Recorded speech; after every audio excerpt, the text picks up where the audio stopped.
Napansin mo ba na kapag sobrang busy ang buhay mo, pati isip mo hindi na mapakali, kahit pagod na ang katawan mo, ang utak mo tuloy pa rin sa pag-iisip, mga problema, mga plano, mga responsibilidad, at minsan pati sa panaginip parang nagtatrabaho ka pa rin. Listen to this powerful wisdom. For a dream comes through the multitude of business, and a fool's voice is known by a multitude of words. Ecclesiastes 5:3. Ang verse na ito ay mula sa Ecclesiastes, isang aklat sa Bible na puno ng practical wisdom tungkol sa buhay, priorities at human nature. Ang mensahe ng verse na ito ay simple pero napakalalim. Sinasabi nito na kapag ang isip mo ay puno ng napakaraming ginagawa, napakaraming iniisip, at napakaraming responsibilities, naapektuhan pati ang inner peace mo.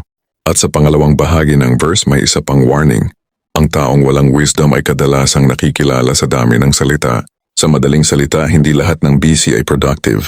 At hindi lahat ng maraming sinasabi ay may tunay na wisdom. Sa modern world ngayon parang normal na maging sobrang busy. Busy sa trabaho, busy sa pag-build ng career, busy sa social media, busy sa paghabol ng goals. Maraming tao ang proud kapag sinasabi nilang sobrang busy ko. Pero may tanong na kailangan nating sagutin. Busy ka ba or overloaded ka na? Kapag ang schedule mo punong-puno, ang isip mo nawawalan ng space para mag-isip ng malinaw. Kapag ang isip mo laging rushing, nawawala ang ability mo to reflect. At kapag nawawala ang reflection, nawawala ang wisdom. Ang tunay na wisdom hindi nangyayari sa sobrang ingay ng buhay. Nangyayari ito sa moment ng stillness. Ang second part ng verse nagsasabi, "A fool's voice is known by a multitude of words." Ibig sabihin, ang taong walang wisdom madalas nagsasalita ng sobra. Hindi siya nakikinig. Hindi siya nagpa-pause para mag-isip. Hindi siya nagre-reflect sa epekto ng kanyang sinasabi. Pero ang taong may wisdom marunong mag-control ng salita. Alam niya kung kailan magsasalita. Alam niya kung kailan mananahimik. Sa Tagalog may kasabihan tayo, ang taong matalino, hindi kailangang magsalita ng marami para marinig. Minsan ang pinaka-powerful na response ay silence. Kaya kung gusto mong magkaroon ng mas malinaw na isip at mas malalim na wisdom, kailangan mong matutunan ang tatlong bagay. Una, learn to slow down. Hindi kailangang punuin ang bawat oras ng activity. Maglaan ng oras para magpahinga. Maglaan ng oras para mag-isip. Maglaan ng oras para makinig sa Diyos. Pangalawa, protect your mind from overload. Hindi lahat ng problema kailangan mong akuin. Hindi lahat ng responsibility kailangan mong tanggapin. Minsan ang mature decision ay marunong magsabi ng hindi muna. Pangatlo, speak with intention. Bago ka magsalita, tanungin mo ang sarili mo.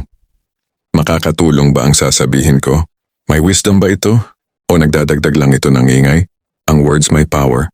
Pwede itong magtayo ng tao o magpabagsak ng tao. Sa mundo na puno ng ingay, notifications at distractions, ang tunay na challenge ay hindi pagiging busy. Ang tunay na challenge ay maintaining a peaceful mind and wise heart.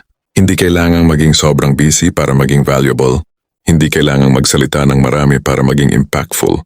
Minsan ang taong may pinakamalalim na wisdom ay ang taong marunong mag-pause, marunong makinig, marunong mag-isip, at marunong magsalita sa tamang panahon.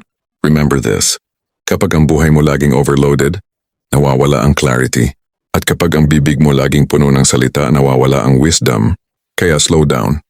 Bigyan mo ng space ang isip mo. Bigyan mo ng katahimikan ang puso mo. At hayaan mong lumabas ang tunay na wisdom sa paraan ng iyong pamumuhay at pagsasalita. Dahil ang tunay na wisdom, hindi nasusukat sa dami ng ginagawa mo o sinasabi mo. Nasusukat ito sa lalim ng iyong pag-iisip at katahimikan ng iyong puso.